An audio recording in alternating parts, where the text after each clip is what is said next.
겨울 하늘이 유난히 높아지는 계절입니다. 늦겨울의 쌀쌀한 바람이 마음속 깊은 곳의 기억들을 흔들어 깨우는 때이기도 하죠. 그때 그렇게 했더라면 하는 생각이 불현듯 스치고 지나갈 때가 있습니다. 인생이란 참으로 신비로운 여정입니다. 지나고 보면 모든 것이 선명해지고 그때 했어야 할 일들이 또렷이 보이는 법이죠. 마치 안개가 걷힌 후의 풍경처럼 말입니다. 하지만 우리에게는 아직 시간이 있습니다. 바로 지금, 이 순간부터 시작할 수 있습니다. 오늘은 특별히 여러분과 함께 지금 이 순간의 소중함과 앞으로 다가올 10년을 어떻게 후회 없이 살아갈 수 있을지에 대해 이야기를 나누고자 합니다. 우리 인생에는 때로 독이 되는 관계가 있습니다. 겉으로는 아름다운 꽃처럼 보이지만 실상은 가시만 가득한 장미와도 같은 관계들 말입니다. 사랑은 이미 말라버린 화분의 흙처럼 메말랐고 존중은 깨진 거울처럼 산산조각 났으며 신뢰는 바람에 흩어진 민들레 홀씨처럼 사라져버린 관계. 그런데도 우리는 왜 그 자리에 머물러 있는 것일까요? 시간이 지나면 나아지겠지. 조금만 더 참으면, 나이 들면 달라질 거야. 이런 말들로 스스로를 위로하며 버텨왔을지도 모릅니다. 하지만 시간은 결코 관계를 치유하는 만병통치약이 아닙니다. 오히려 독이 되는 관계는 시간이 흐를수록 우리의 자존감을 갉아먹고 마음의 상처를 더욱 깊게 만들 뿐이죠. 특히 가족이나 오랜 지인과의 관계라면 더욱 어렵습니다. 정이 들었다는 이유로, 오래 알았다는 이유로 독성적인 관계를 끊지 못하고 있진 않으신가요? 그러나 생각해보면 진정한 사랑과 정은 서로를 소진시키는 것이 아니라 성장시키는 것이어야 합니다. 해로운 관계를 정리하는 것은 결코 쉽지 않습니다. 하지만 그것은 자신을 위한 가장 큰 선물이 될 수 있습니다. 마치 오래된 나무의 죽은 가지를 잘라내야 새로운 생명이 자랄 수 있는 것처럼 때로는 과감한 결단이 필요한 법입니다. 봄날 새싹이 틀 때를 놓치면 한 해의 수확을 거둘 수 없듯이 인생에도 적절한 시기라는 것이 있습니다. 하지만 우리는 얼마나 많은 변명으로 그 시기를 미뤄왔던가요? 아이들이 대학 가면, 회사 일이 좀 줄어들면, 은퇴하고 나서, 이런 말들은 실상 우리의 두려움을 감추기 위한 방패막이었는지도 모릅니다. 마치 달빛이 창가에 비칠 때까지 촛불을 켜지 않는 것처럼 우리는 완벽한 때를 기다리며 소중한 시간을 흘려보내고 있었던 것이죠. 얼마 전 한 80대 노신사의 이야기를 들었습니다. 40대 때부터 시를 쓰고 싶었지만 아이들 교육이 끝나면 이라는 생각으로 미뤄두었다고 합니다. 아이들 교육이 끝나자 이번에는 은퇴하고 나서 라고 미뤘고, 은퇴 후에는 건강이 좀 더 좋아지면 이라며 또다시 미뤘죠. 그러다 어느 날 문득 깨달았다고 합니다. 완벽한 시기란 없다는 것을요. 지금 이 순간이 바로 시작하기에 가장 좋은 때라는 것을. 그렇게 80세에 첫 시집을 내셨다고 합니다. 늦었다고 생각한 때가 가장 빠른 때였다는 말씀을 남기시면서 말이죠. 여러분은 평생 단 한 대의 자동차만 가질 수 있다면 어떤 차를 고르시겠습니까? 아마도 최고급 차종을 선택하실 것이고 그것을 정성껏 관리하실 것입니다. 매일 아침 엔진 상태를 점검하고 기스 하나 나지 않도록 소중히 다루겠죠. 우리의 몸과 마음은 그 어떤 명품 자동차보다도 귀중한 것입니다. 평생 단 하나뿐인 교체할 수 없는 우리의 집이자 도구이죠. 하지만 우리는 얼마나 자주 이 소중한 선물을 당연하게 여기고 있습니까? 건강을 잃고 나서야 그 소중함을 깨닫는 것은 마치 우물이 마른 뒤에야 물의 소중함을 아는 것과 같습니다. 하지만 그때는 이미 너무 늦은 경우가 많죠. 얼마 전 만난 한 70대 어르신의 말씀이 가슴에 깊이 남았습니다. 젊었을 때는 건강을 팔아 돈을 벌었는데 나이 들어서는 돈을 팔아 건강을 사려고 하네요. 참으로 의미심장한 말씀이 아닐 수 없습니다. 건강한 습관을 만드는 일은 결코 거창한 것이 아닙니다. 매일 아침 스트레칭으로 하루를 시작하고 적절한 운동으로 몸을 다스리며 규칙적인 식사로 영양을 보충하는 것. 이런 작은 습관들이 모여 우리의 건강을 지켜주는 것이죠. 특히 아침 산책만큼 좋은 것이 없습니다. 이른 아침 공기를 마시며 걷다 보면 새들의 지저귐이 들리고 나무십 사이로 비치는 햇살이 우리를 반겨줍니다. 도시의 소음이 깨어나기 전 고요한 새벽의 거리를 걷는 것은 그 자체로 명상이 됩니다. 인생은 마치 흐르는 강물과도 같습니다. 한번 지나간 물은 다시 돌아오지 않죠. 그래서 지금 이 순간이 그토록 소중한 것입니다. 얼마 전 95세의 한 노학자가 쓴 글이 많은 이들의 마음을 울렸습니다. 은퇴 후 30년을 그저 노인의 시간이라 생각하며 보냈습니다. 그런데 문득 깨달았습니다. 그 시간이 제 인생의 3분의 1이나 되는 귀중한 시간이었다는 것을요. 이제라도 늦지 않았다며 새로운 언어를 배우기 시작했다는 그분의 이야기는 우리에게 깊은 울림을 줍니다. 나이는 단지 숫자에 불과하며 진정한 한계는 우리의 마음가짐에 있다는 것을 보여주니까요. 통계에 따르면 인생의 마지막 순간에 사람들이 가장 후회하는 것이 거의 동일하다고 합니다. 일만 하며 살지 말 걸, 가족과 더 많은 시간을 보낼 걸, 하고 싶은 일에 더 용기를 내볼 걸, 이런 것들입니다. 우리는 너무나 자주 중요한 것과 급한 것을 혼동합니다. 마감 시간에 쫓기는 업무는 급하지만 사랑하는 이들과 보내는 시간이 더 중요할 수 있죠. 승진은 급할지 모르지만 건강을 지키는 것이 더 중요할 수 있습니다. 특히 은퇴 후의 시간을 어떻게 보낼 것인지는 미리 준비해야 합니다. 단순히 재정적인 준비만이 아니라 마음의 준비도 필요하죠. 무엇을 하며 시간을 보낼 것인지, 어떤 새로운 도전을 시작할 것인지 미리 그림을 그려보아야 합니다. 시간은 모든 이에게 공평합니다. 하루 24시간을 어떻게 채워나가느냐에 따라 우리의 삶이 달라지는 것이죠. 특히 은퇴 후의 시간은 더욱 소중합니다. 이 황금 같은 시간을 어떻게 하면 더 의미 있게 보낼 수 있을까요? 첫째, 아침에 일어나면 반드시 그날의 계획을 세웁니다.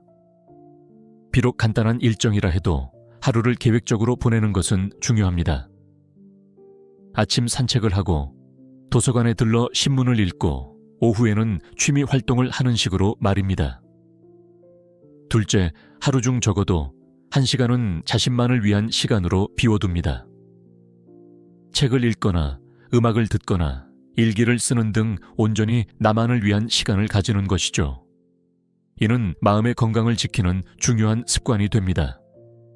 이제 와서 뭘? 이라는 말은 우리의 가능성을 가두는 감옥과도 같습니다. 76세에 처음 그림을 시작해 83세에 개인전을 연 할머니, 80세에 시작한 요가로 85세에 요가 강사가 된 할아버지의 이야기는 우리에게 큰 영감을 줍니다. 새로운 것을 배우는 일은 단순히 기술을 습득하는 것 이상의 의미가 있습니다. 그것은 우리의 뇌를 젊게 만들고 삶의 활력을 불어넣어 주죠. 더구나 요즘은 유튜브나 온라인 강의를 통해 집에서도 얼마든지 새로운 것을 배울 수 있습니다. 인생 후반전에서 가장 중요한 것 중 하나는 관계의 질입니다. 이제는 많은 사람과 얕은 관계를 맺기보다는 소수의 진정한 친구들과 깊이 있는 관계를 맺는 것이 더 중요한 때입니다. 특히 가족과의 관계에서는 듣는 연습이 필요합니다. 자녀들에게 조언하기 전에 먼저 그들의 이야기를 충분히 들어주는 것, 손주들의 관심사에 대해 궁금해하고 함께 이야기를 나누는 것, 이런 작은 실천들이 관계를 더욱 돈독하게 만듭니다. 우리 세대의 경험과 지혜는 분명 가치가 있습니다. 하지만 그것을 전달하는 방식도 중요하죠. 일방적인 조언이나 훈계보다는 따뜻한 대화와 공감을 통해 전달할 때 그 가치가 더욱 빛을 발합니다. 삶의 큰 변화는 항상 작은 실천에서 시작됩니다. 마치 큰 강이 작은 물방울에서 시작되듯이 우리의 변화도 일상의 작은 습관에서 시작되는 법입니다. 매일 아침 일어나면 가장 먼저 할 일이 있습니다. 창문을 활짝 열어 신선한 공기를 들이고 스스로에게 말을 건네보는 것입니다. 오늘도 좋은 하루가 될 거야. 이런 작은 자기 긍정이 하루를 밝게 만드는 시작이 됩니다. 식사할 때는 TV를 끄고 음식 그 자체에 집중해 보세요. 한 숟가락 한 숟가락을 음미하며 먹다 보면 평범한 식사 시간도 특별한 순간이 됩니다. 무심코 지나쳤던 일상의 순간들이 얼마나 소중한지 깨닫게 되죠. 우리의 마음은 마치 정원과도 같습니다. 잡초를 뽑아내고 좋은 씨앗을 심어야 아름다운 꽃을 피울 수 있죠. 부정적인 생각이라는 잡초를 뽑아내고 긍정적인 생각이라는 꽃씨를 심는 일은 매일매일의 과제입니다. 특히 비교의 습관은 가장 먼저 뽑아내야 할 잡초입니다. 남의 정원만 바라보다 보면 내 정원의 아름다움을 놓치기 쉽죠. 누군가의 화려한 장미를 부러워하느라 내 정원에 핀 소박한 민들레의 아름다움을 못 보게 되는 것입니다. 시간은 참 이상한 것입니다. 바쁘게 보내면 너무 빨리 가고 무료하게 보내면 너무 더디게 가죠. 하지만 의미 있게 보낸 시간은 마치 보석처럼 빛나는 기억으로 남습니다. 하루에 단 30분이라도 좋습니다. 그 시간만큼은 온전히 자신이 좋아하는 일에 투자해보세요. 책을 읽거나 그림을 그리거나 음악을 듣거나 취미가 없다면 이제부터 하나씩 시도해보는 것은 어떨까요? 인생에는 완벽한 시기란 없습니다. 지금 이 순간이 바로 시작하기에 가장 좋은 때입니다. 해로운 관계에서 벗어나는 것도, 미루어둔 도전을 시작하는 것도, 건강한 습관을 들이는 것도 모두 지금부터 시작할 수 있습니다. 우리에게는 아직 충분한 시간이 있습니다. 후회 없는 삶을 살기 위해 필요한 것은 거창한 계획이 아닙니다. 바로 오늘, 이 순간부터 작은 변화를 시작하는 용기입니다. 매일 아침 거울을 보며 스스로에게 말해보세요. 나는 아직 충분히 젊고 새로운 꿈을 꿀 자격이 있다고. 그리고 오늘도 한 걸음 내딛어 보시는 겁니다. 작은 한 걸음이 모여 긴 여정이 되고 작은 실천이 모여 큰 변화가 될 것입니다. 항상 건강하고 행복하시길 진심으로 바라겠습니다. 옛 성현들은 말씀하셨습니다. 하나를 보면 열을 알 수 있다고. 이는 단순한 속담이 아닌 인간을 꿰뚫어 보는 심오한 지혜의 말씀입니다. 작은 행동 하나, 무심코 뱉은 말 한마디에서 그 사람의 품성이 고스란히 드러나기 때문입니다. 나이를 먹는다는 것은 단순히 시간이 흐르는 것 이상의 의미가 있습니다. 세월이 쌓이면서 우리는 더 성숙해지고 더 지혜로워져야 하는 것이죠. 하지만 안타깝게도 나이가 들수록 오히려 더 완고해지고 자신만의 틀에 갇혀 사는 사람들이 있습니다.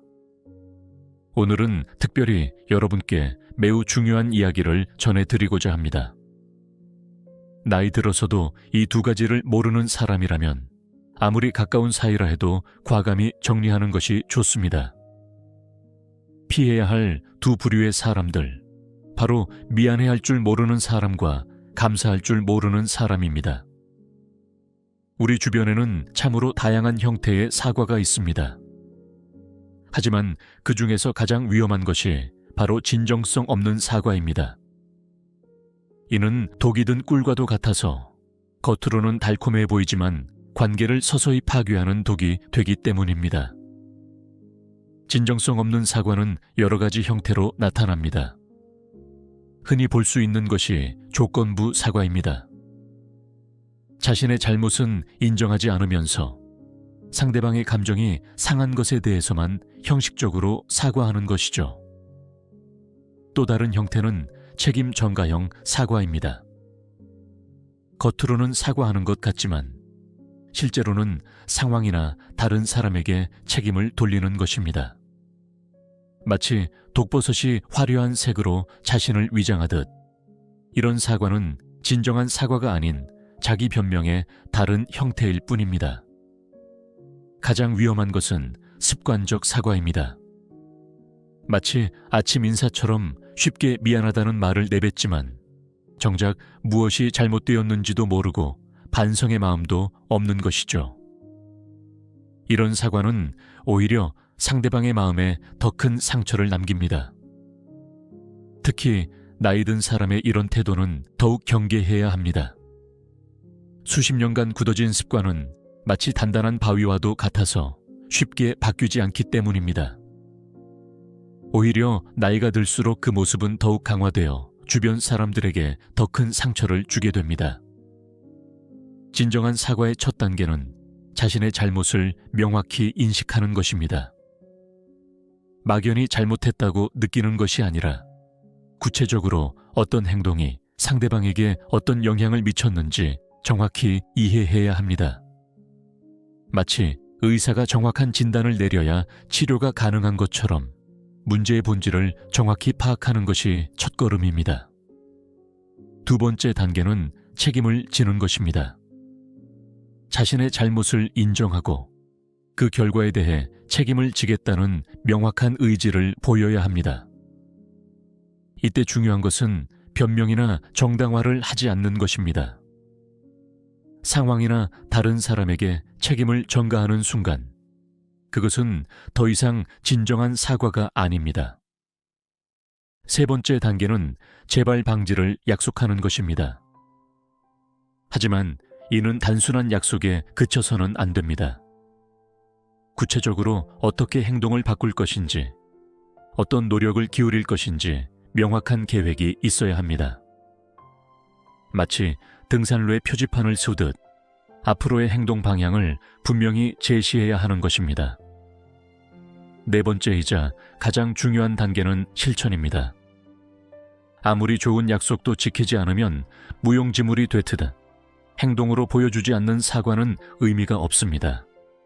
시간이 걸리더라도 꾸준히 노력하는 모습을 보여주어야 합니다. 나이가 들수록 더욱 조심해야 할 것이 있습니다. 바로 받는 것에만 익숙해지는 것입니다. 처음에는 작은 도움에도 감사하던 마음이 시간이 지날수록 무뎌지고 결국에는 모든 것을 당연하게 여기게 됩니다. 특히 나이 든 사람이 감사할 줄 모른다면 그것은 단순한 실수가 아닙니다. 수십 년을 살아오면서 타인의 배려와 도움을 당연하게 여기는 습관이 깊이 뿌리 박힌 것이기 때문입니다. 이런 사람들의 곁에는 결국 아무도 남지 않게 됩니다. 감사할 줄 모르는 사람들에게는 특별한 패턴이 있습니다. 첫째는 자신이 받은 도움은 쉽게 잊어버리지만 자신이 베푼 작은 친절은 절대 잊지 않습니다. 마치 장부를 꼼꼼히 기록하듯 자신이 준 것은 하나하나 기억하고 있죠. 둘째는 받는 것에 대한 기준이 점점 높아진다는 것입니다. 처음에는 작은 도움에도 고마워하던 사람이 시간이 지날수록 더 많은 것을 요구하게 됩니다. 마치 약에 대한 내성이 생기듯 감사함에 대한 역치가 점점 높아지는 것입니다. 셋째는 자신의 필요만을 중심으로 세상을 바라본다는 점입니다. 다른 사람의 입장이나 상황은 전혀 고려하지 않고 오직 자신의 편의와 이익만을 생각합니다. 이러한 태도는 나이가 들수록 더욱 강화되어 결국 주변 사람들을 지치게 만듭니다. 감사할 줄 모르는 사람들의 말년은 대개 외롭습니다.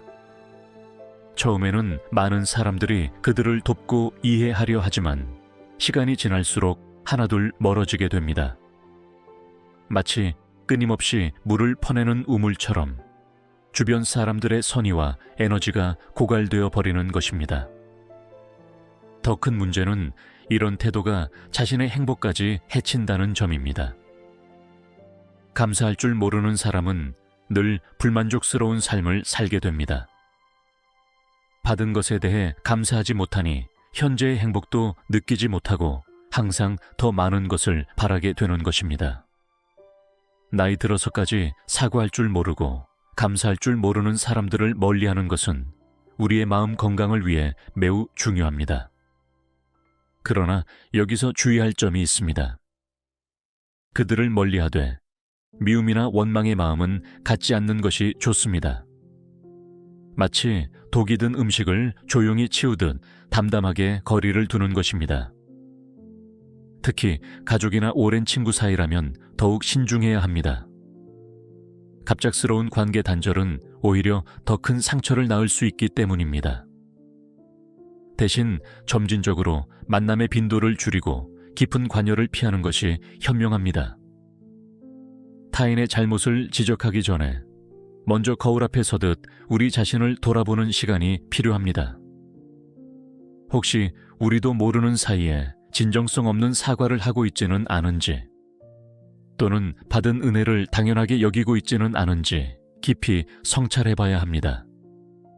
나이가 들수록 우리는 더욱 겸손해져야 합니다. 세상에는 홀로 할 수 있는 일이 거의 없기 때문입니다. 매일 아침 신문을 가져다 주는 분, 동네 가게에서 반갑게 맞아주시는 분, 버스에서 자리를 양보해주는 젊은이들, 이 모든 분들의 배려와 친절이 있기에 우리의 일상이 가능한 것입니다.